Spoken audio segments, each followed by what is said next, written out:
ஒரே ஓவரில் 18 பந்து. ஆஸ்திரேலிய பவுலர் மேட்ச் பிக்சிங். பாகிஸ்தான் போட்டியில் நடந்தது என்ன?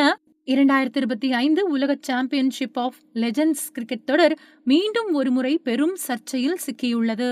ஆஸ்திரேலியா சாம்பியன்ஸ் மற்றும் பாகிஸ்தான் சாம்பியன்ஸ் அணிகளுக்கு இடையேயான போட்டியின் போது ஆஸ்திரேலிய முன்னாள் வேகப்பந்து வீச்சாளர் ஜான் ஹேஸ்டிங்ஸ் வீசிய 18 பந்துகள் கொண்ட ஒரு ஓவர் போட்டி பிக்சிங் குறித்து கடுமையான குற்றச்சாட்டுக்களை எழுப்பியுள்ளது.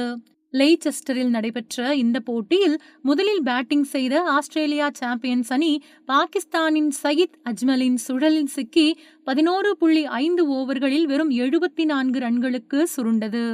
அஜ்மல் 16 ரன்களை மட்டுமே விட்டுக் கொடுத்து 6 விக்கெட்டுகளை வீழ்த்தினார்.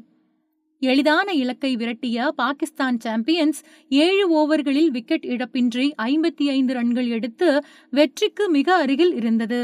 அப்போது ஆஸ்திரேலிய கேப்டன் பிரெட் லீ 8வது ஓவரை வீச ஜான் ஹேஸ்டிங்ஸை அழைத்தார். ஆனால் அந்த ஓவரில் நடந்ததுதான் கிரிக்கெட் உலகத்தையே அதிர்ச்சிக்குள்ளாக்கியது. ஹேஸ்டிங்ஸ் அந்த ஒரு ஓவரை முடிக்க மொத்தம் 18 பந்துகளை வீசினார். இதில் 12 வைடுகள் மற்றும் ஒரு நோபால் அடங்கும். அவர் வீசிய முதல் 5 பந்துகளுமே வைடுகளாக அமைந்தன.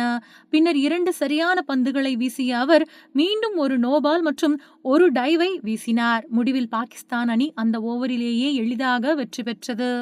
ஆஸ்திரேலியாவிற்காக அனைத்து வகையான போட்டிகளிலும் விளையாடிய அனுபவம் வாய்ந்த 39 வயதான ஹேஸ்டிங்ஸ் இவ்வாறு பந்து வீசியது வேண்டுமென்றே செய்யப்பட்டதா என்ற சந்தேகத்தை எழுப்பியுள்ளது. பாகிஸ்தான் அணி ஏற்கனவே அரையிறுதிக்கு தகுதி பெற்றுவிட்ட நிலையில் இந்த போட்டியின் முடிவு எந்த பெரிய மாற்றத்தையும் ஏற்படுத்தாது. ஆனாலும் ஒரு பந்து வீச்சாளர் தன் கட்டுப்பாட்டை முற்றிலுமாக இழந்து இவ்வளவு வைடுகளை வீசியது இது போட்டி பிக்சிங்காக இருக்கலாம் என ரசிகர்கள் மற்றும் வல்லுநர்கள் சமூக வலைதளங்களில் குற்றம் சாட்டி வருகின்றனர்.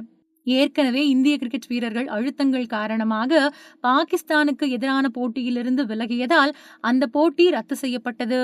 WCL தொடரில் சர்ச்சையை ஏற்படுத்தியது. தற்பொழுது 10 நாட்களுக்குள் இந்த 2வது பெரிய சர்ச்சை தொடரின் நம்பகத்தன்மை மீது தீவிர கேள்விகளை எழுப்பியுள்ளது. இது ஒரு லெஜண்ட்ஸ் போட்டி என்பதால் இந்த 18 பந்து ஓவர் கிரிக்கெட் வரலாற்றின் மிக நீண்ட ஓவராக அதிகாரப்பூர்வமாக பதிவு செய்யப்படாது. இருப்பினும் ஒரு தொழில்முறை போட்டியாக இருந்திருந்தால் இது கிரிக்கெட் வரலாற்றில் 2வது மிக நீண்ட ஓவராக இருந்திருக்கும். இந்த வினோதமான நிகழ்வு ஓய்வு பெற்ற வீரர்களின் போட்டிகளின் நேர்மை குறித்த விவாதத்தை மீண்டும் தூண்டியுள்ளது.